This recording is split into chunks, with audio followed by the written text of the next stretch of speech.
Thank you, Julia. So I'm not going to do too much introduction for Mike. He's Irish. He's an Irish dairy farmer by trade.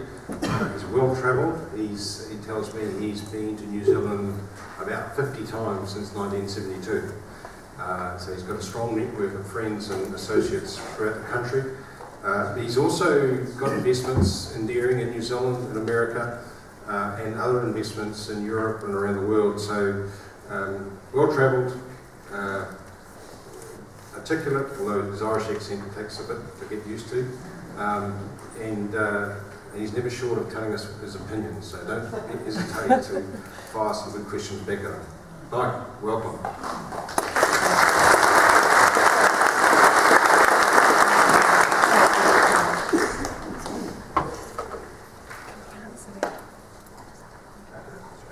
Thank you, Chairman.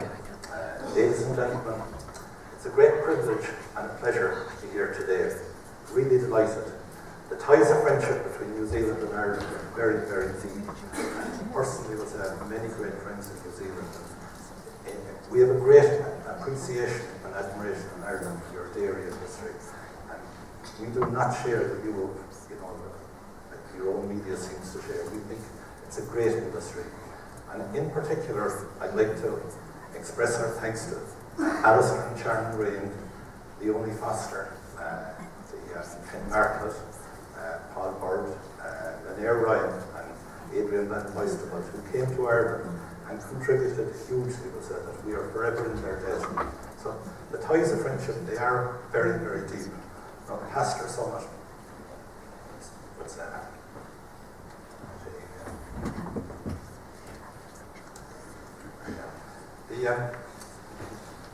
For anybody who hasn't been in Ireland, any Kiwi who hasn't, Ireland is the closest thing to New Zealand. It's not exactly the same, but there's strong similarities.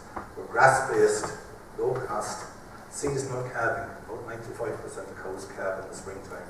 Rapid calving, target 4.5 to 5.5 lactations per cow. Along with New Zealand, plus 90% of milk exported, highly unusual. And so it must be globally competitive in terms of cost and equally in terms of quality of products at all times. We might think that New Zealand and Ireland are big in terms of the world dairy market, but that's not actually true. Only 4.2% of world milk supply. We're actually quite small. And the real one we should look at is the confinement dairy industry. It's the grain-driven, particularly the US, but it's 80-85% maybe grain-based dairy, and about something like 10 or 15% kind of hybrid grass grain systems. Countries like Chile, Argentina, Uruguay, Australia, UK, etc. But the key point is only New Zealand and Ireland live or die, prosper or don't prosper, based on pasture-based systems. Should we cooperate or compete? We will always compete in the marketplace, but in terms of on-farm, we'll always compete on the marketplace, but in terms of cooperation, I'd like to indicate why I think it's important for us to cooperate in terms of on-farm efficiency, and in particular to always measure ourselves against the grain-based confinement system. And quite frankly, the restructuring that is happening in the American industry at the moment, the pace of it is absolutely amazing.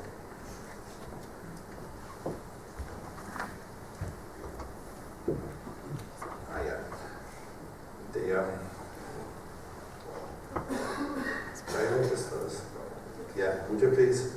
Yeah, thanks.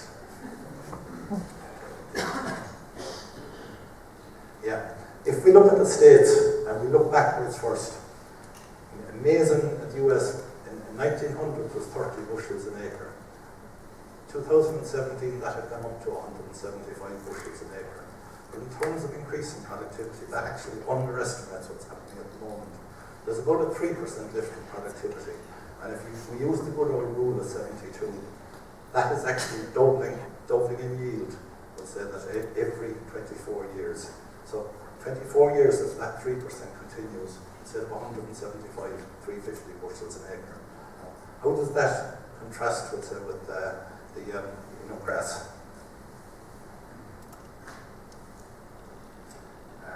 sorry, I should have said, what's that driven by? It's driven by an enormous pool of resources. About 7.5 billion is my estimate. So GMO, of course, but also huge resources driving productivity. Let's contrast with the grass-based situation. Being optimistic, and this is being, you know, that it may be less. Productivity growing about something like 0.2% a year. 72 over 0.2, 360 years to double, as against 24 years. Research resources relative to the grain-based sector are really tiny. So grass systems, for farmers who are focused on profitability, highly competitive now, but the question is, and dairying is a long-run game, will we be competitive in 10 years, 20 years, 30 years, 40 years? So that's probably the reason for the, with very limited research resources, we believe, we said that sharing resources at research level to try and get more bangs out of scarce bucks, to increase the rate of innovation, keep the New Zealand and Irish dairy sectors more competitive. In other words, to keep ensuring, we said that the dairy farmers stay prosperous and profitable. Desired outcomes, a faster rate of innovation via research collaboration between New Zealand and Ireland, a crystal clear focus on profitability and competitiveness in New Zealand and Ireland. So, to be achieved by building trust and cooperation between Ireland and New Zealand, and that's the central reason for the Pasture Summit Conference. So what focus is required on farms? I'm going to give you examples of 3 wrong approaches that have cost the farmers fairly dearly. First, all driven by a focus on production per cow. First one is in Ireland. In 1988, for the first time, via Holland Genetics, we were able to use essentially second-hand American Holstein genetics. And because of the potential increase in production, people dashed for it. And for about 7 years, we extensively used those genetics before it became apparent just how much damage has been done to fertility. Huge hit, absolutely huge hit for its cost. Irish farmers, literally hundreds of millions. And it's estimated by Moorpark and by the ICBF, that's the breeding organisation, that the cows that will calve in 2021 will finally be back to the national fertility of the national herd in 1988. Essentially 33 wasted years due to, if you like, chasing the wrong outcome. This is a New Zealand slide, we'll say that, and if you look, from 2000 to about 2007, farm working expenses around $2.50 per kg, are slightly above it. Then in 07-08, it's a big lift, up to $7 in payout. And farmers responded by actually feeding substantially more, and it said that and cost farm working expenses shot up. And if you look at the graph, it said that it shot up 40 to 45%, and essentially have not come down since to any meaningful way. That is a central reason why we said that that many New Zealand farmers are struggling with profitability, and in particular struggling with being profitable enough to service what is now a fairly high debt burden.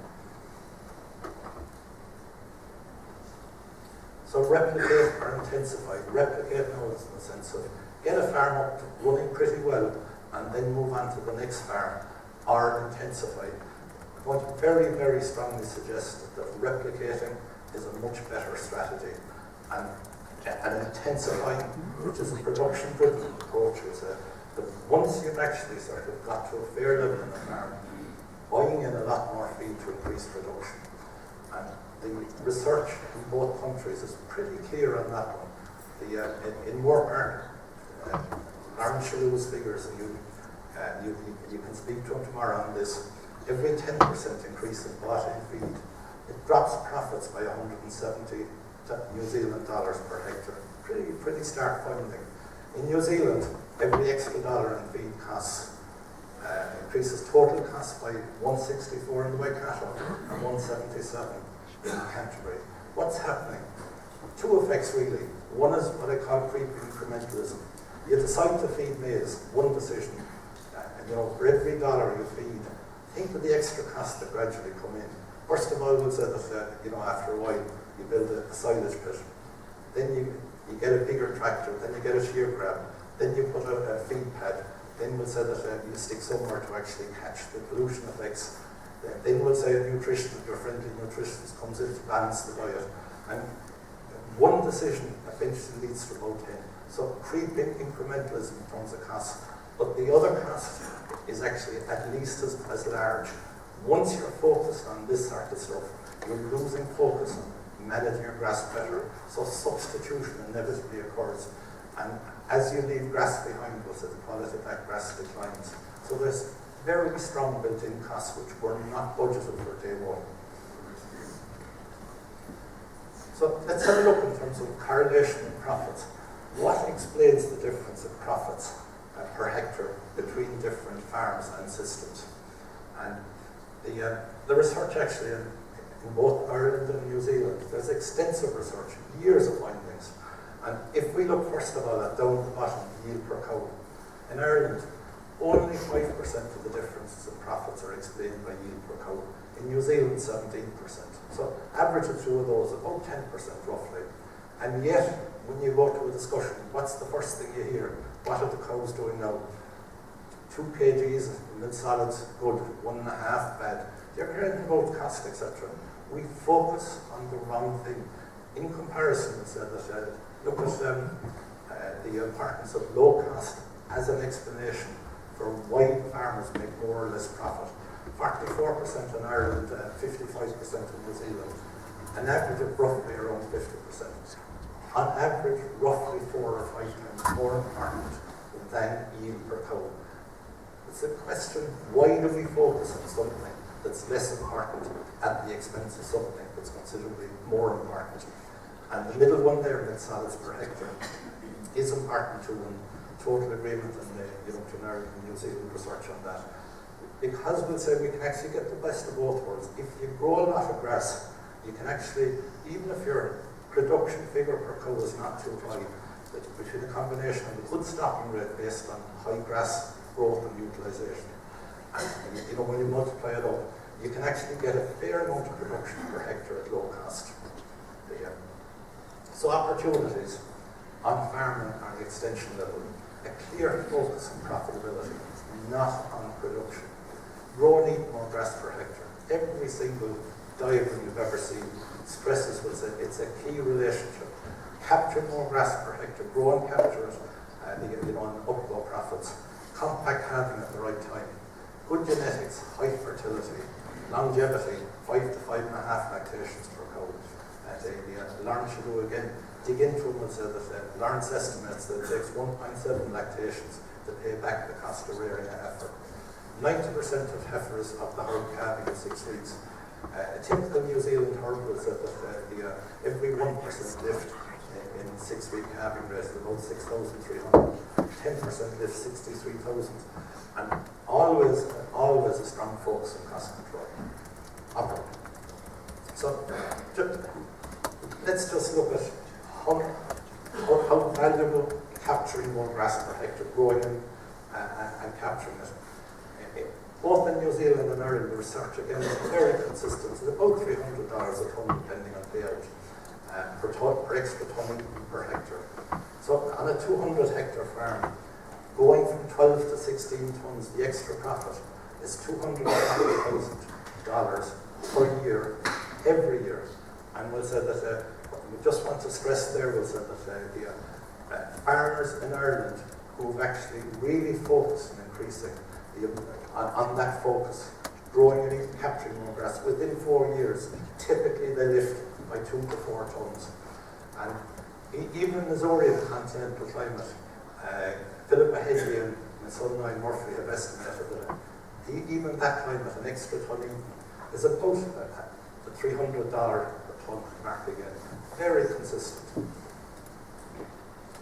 farm profitability, a 2-year study by Con Hurley, and also who's Con Hurley, a very good body who said 31 years the dairy editor of the Farmer's Journal. And we looked at, trying to explain, we looked in Ireland, not Northern Ireland, obviously Ireland is the Republic, New Zealand and Australia, and we looked and said, could we actually explain some of the huge differences in results that were happening? And we found incredibly strong trends. Probably, if I, 3 or 4 years ago, there was a couple of years of a downturn in prices. Our ones didn't go down as far as years. You went down to 390. You roughly half from your peak. We went down roughly a third. So in Northern Ireland, we say that farmers, on average, lost $800 New Zealand per cow per year. Simultaneously, with a different focus, Southern Irish farmers, while increasing strongly, were actually reducing debt per kg of milk solids. Amazing but true. And coupled with Northern Ireland farmers are working something like 30 hours a week, harder, longer than Southern Irish farmers. What's driving that? This diagram,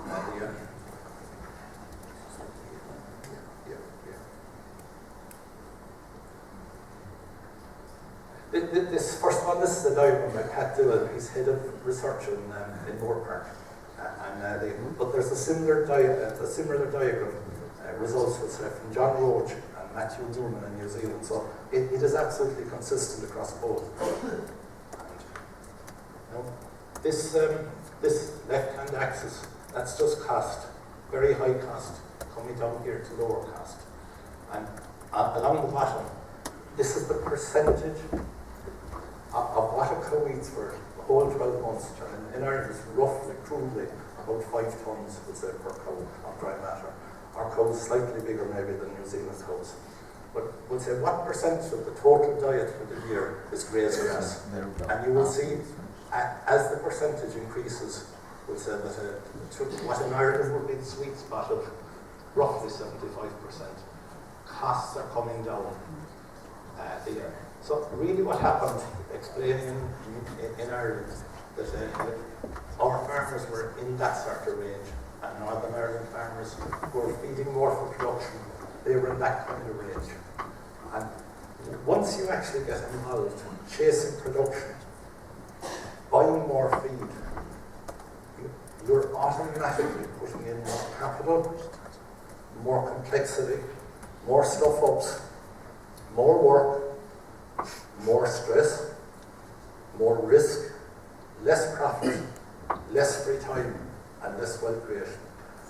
Let me acknowledge what I'm trying to make clear. I'm talking about what happens to the majority of people. This does not apply, by the way, to something like 3 to 5% of people who are so brilliant that they can actually skin the cat in all sorts of ways. So there are 3 or 5% who buck this sort of trend. But for the majority, and it's true in any industry we looked at 4 of them, a policy of chasing production, be it buying in extra feed, intensifying, has not served people well. It has led to a lot less money in their pockets, a lot higher debt, and working a lot harder and a lot more stressed. In contrast, going left, about the only time in my life that I'd advise go left, young man, in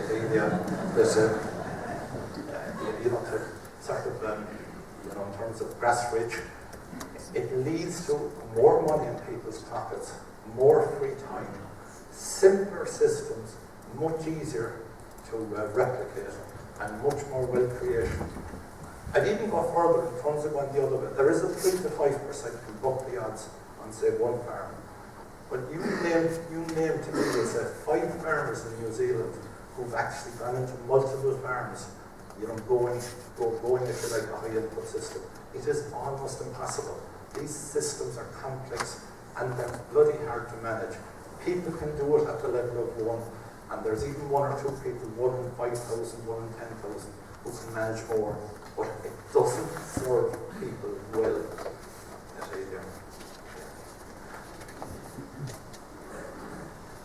Yeah. Changing tactics for a bit. This is just briefly reporting on Clonakilty is the substation of Moorpark, and just an interesting recent experiment.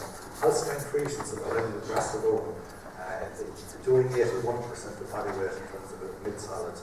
And at exactly the same stopping rate, exactly the same level of inputs, and exactly the same management, the crossbreds on grass clover were doing 103% of body weight. Led to an increase of 30% at very high payouts, led to an increase of just about doubling, 98% of low payouts. Just an interesting one. Just want to touch very briefly in terms of appropriate regulation. The world is warming, and we all have to, make a contribution. I just want to question how appropriate are the regulations. Methane, 12-year life, treated as permanent. Does that make sense? Probably not to me. Carbon soap, no credit for high organic matter in terms of pastoral sites. Just contrast that now in Missouri with when we buy farms, the kind of depleted type farms that we till quite often. They're about 1.5, 1.7% organic matter. It takes something like 250 to 300 tons of coal manure, to actually bring that organic matter up to, up to a sort of the levels common in Ireland and New Zealand, on our, on sites that have been pastorally farmed for a long time. Do we get credit for that? I don't think so. Or even more striking, if we look at the treatment of people who export food as against people who export oil, the oil exporting countries, the demerits against that oil is credited to the importing country, not the exporting country.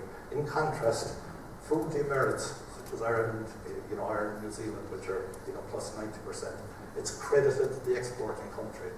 Does that make any sense, ladies and gentlemen?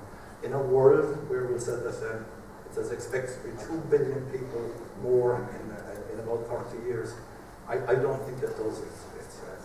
So I would actually question whether the New Zealand and Irish governments were asleep at the wheel when they allowed this system of regulation to be agreed internationally. And I would actually suggest that they have a job of work to do. New technology, in terms of the pastoral dairy sector, what technology would most make the difference? I mean, we're at a time when the pace of innovation has never been more rapid in all sorts of areas. I'm indebted to the late great Colin for this suggestion. In 2018, if you split a herd in two, you got twice a day, once a day, you got a drop of 50%. Now we'll say you get a drop of 18%. In a situation such as I've heard in New Zealand, something like 35% of the working population, dairy working population, is on very short-term immigrant visas. There's a real problem, and there's a real problem getting young people in New Zealand and increasingly in Ireland to actually enter farming.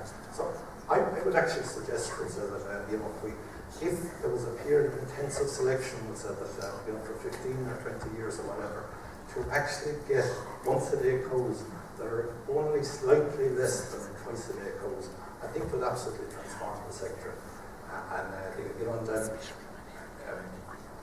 Donaberry would say that I heard him a couple of days ago say that it's inefficient to do it. But I challenge you, Donald, on that with that there's a strategic necessity. I would suggest that I think most cows in Ireland and New Zealand would be milked once a day in 20-25 years. I think they'll have to be. So challenges from non-milk milks. Set this against the background of the huge processed food companies, Kraft Heinz, Nestle, the Cadbury's, Kellogg's, just keep going, Campbell's. People are getting increasingly uneasy about eating processed foods. So much salt, so much sugar, etc. And God knows what else they put into it.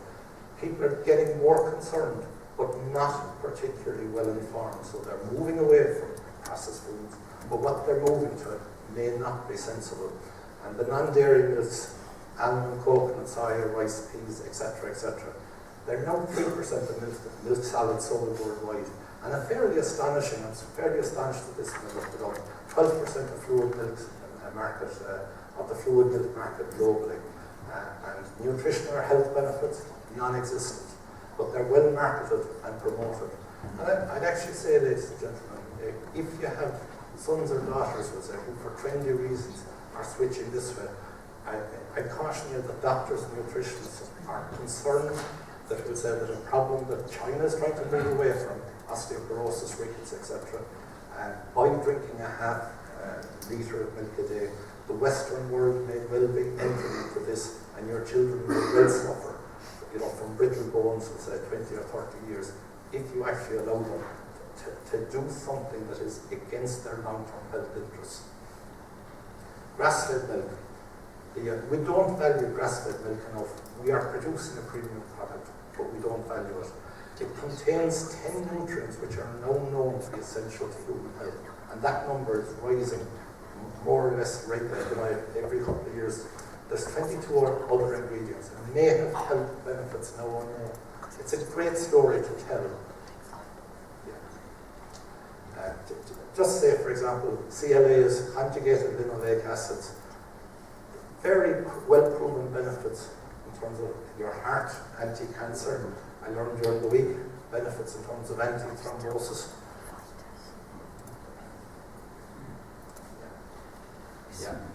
Not just that, but the Western world is fattening, and as it fattens, we'll say that type 2 diabetes, the incidence of that is rising rapidly, and that's an alarming condition.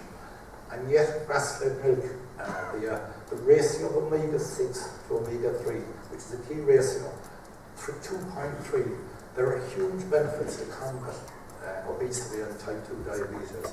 In contrast, grain-fed milk would say that the ratios 6 to 3 is 5.8, much less health benefits. If you've been in the States recently and you've wondered about the taint in your milk, that's because they're adding fish oil sometimes to milk to actually decrease, to try and get this, the omega-6 to 3 ratio. Think of it, we have the real deal, but are we promoting it? I would suggest not at all. So Ireland and New Zealand, the future, we have a great story to tell, but we need to tell it better. We shouldn't be ashamed to be dairy farmers. We are actually doing a valuable service to the world, particularly to a world where food will be, feeding the world will get more difficult over time. But we need strong and close cooperation to drive faster innovation on farm, next farm. We need to keep a very strong focus on profitability, not production. Production-driven approach has not served people well and has led to lower competitiveness at an industry sector level. We're actually producing a premium product, but today we're not getting the market premiums that premium product deserves. So we need to do better in that area. But still, our future is in our own hands. There's plenty of reasons for cautious optimism if we follow the correct strategies. Thanks very much, ladies and gentlemen.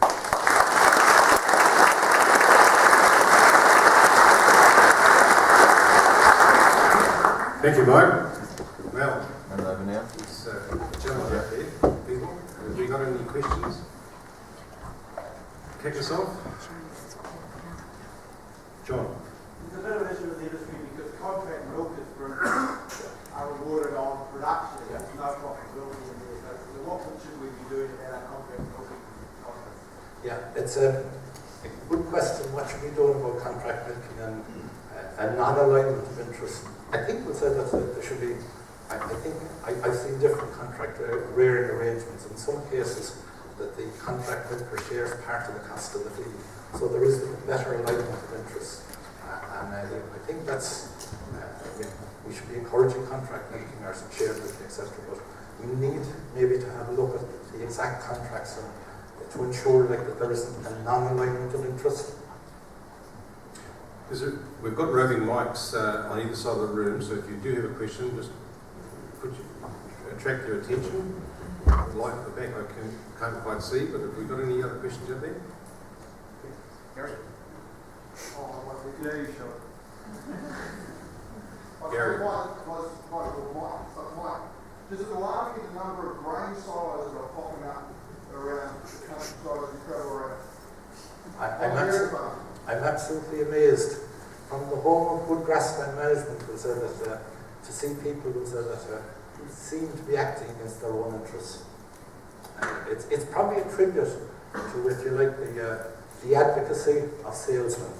People, and remember salesmen, what are they trying to do? They're actually trying to extract money out of your pockets. And I think we'll say that, we should always take careful note of who's actually, researchers, hopefully a conference like this, extension, really good farmers, they take note and put a far higher weight on those than salesmen who come in and tell you, that suggest you should exploit the genetics of your cows, etc., etc. Mike, can you take the question on the screen? We'll get the microphone over. There's a question in the middle here somewhere. Yeah. You can all see the question. Land is expensive. Surely we need to increase production and justify the cost. I'd probably answer that and say that any time people are going to buy land, I would actually suggest take a two-stage approach. One will say don't buy land except at a price will say that you can cash flow the whole thing and it takes a little while sometimes for those opportunities to arise, but for those who have that discipline, it will always arise. And then we'll say, if you bought at a price that makes sense, then we'll say that the suggestion on this that you actually have to increase production to cover, if you like, the high cost of land just doesn't arise. So I think people need to be disciplined both in terms of their costs with this pasture-based production, but also disciplined in your buying decisions. And the farmers I go to, and I brought something like 10 or 12 study tours, they tend to do both things and are highly successful. Mike, we have a question down here in the front row. Mike, I was just going to ask you to expand a bit. Earlier you were comparing the difference in the productivity gains between grain and grass. And what your message for the future might be. Do you see that as a competitive problem down the track? I see it as I think in practice, New Zealand has, from a position of being hugely cost competitive, clearly by a mile the most cost competitive industry in the world 20 years ago. And now we'll say that it's only probably just ahead, and we'll say that, in terms of cost competitiveness, the States, for example, would say that it's getting very, very close to New Zealand. So, I think that if current trends continue, I think it's a real problem for New Zealand. And equally, by the way, we have some of our farmers straight that way too, so the exact same, calculations and the same, approach is relevant in Ireland. Got a question in the middle of the back there. It's probably a comment more than a question. I certainly endorse Michael's comments about the nutritional value of milk, and was going to point out the success of A2 milk in highlighting the nutritional attributes and growing the market. And probably Australia and Ireland, New Zealand, Australia and Ireland probably got more A2 milk than the confinement systems have got, with their big black and white cows. A comment or a question? It's a comment. Okay. Yeah. Thank you. Yeah. Michael, in your presentation you talked about our countries cooperating around the science and management and competing on the world stage around milk. But just want to sort of challenge you on that. Is there an opportunity for New Zealand and Ireland? We both produce pasture-based milk. You talked about the benefits of pasture-based milk. We have reciprocal, well-balanced lactation curves. Is there not an opportunity here, rather than to cooperate around our market rather than just competing? I think so, Jeremy, but I would agree with you. I think it would be a little bit further down the track, but I think if it makes sense, we can widen our product portfolio by taking the approach you're suggesting. I think it will happen in time, but I don't see any sign of it right at the minute. I think you're right, Jeremy. There's two inverse grass curves that could, at processor level, could be some cooperation there and lacking in, but I agree with Mike, it's a bit further down the track. Colin. Hi, Mike. Thank you for that. I don't know if a few people probably read John Pino in a paper earlier this week, I think Dairy News, talking about, or contrasting New Zealand and Ireland. And his point was, with the quota system that occurred in Ireland, you were driven to focus on value over volume. where in New Zealand we were driving volume over value. What do you think's happening now in Ireland that you do have an opportunity to grow, volume over value? And what would be your observation in New Zealand as we're becoming restricted on volume? How do we drive the value thing a lot harder? Yeah, I suppose inevitably, New Zealand, when there's more and more milk being produced, the processors, their first duty was to try and actually process it. So almost everybody I've talked to agrees would say that structurally, New Zealand is at a peak, that it might be higher this year due to a good season, but structurally, would say that perhaps at peak, and over time, the expectation seems to be that production will decline, if anything. So you're absolutely right. It's a lot easier to begin to look at adding value, and when you're not actually needing to cope with whole new factories we put in place to cope with the wave of milk. Certainly in Ireland, I would say that it's probably unfair to compare directly, because we've a lot nearer access to for example, the EU. We've no tariffs or anything to jump over. So it's easier for Ireland to add some value than in New Zealand. But certainly would say that we've gone down that route quite well. But our product portfolio, it's not hugely different to yours. Timekeeper's telling me we're finished for now. Yeah. Mike's going to be here for the next 2 days, so keep chewing his ear. If you put your hands together for Mike.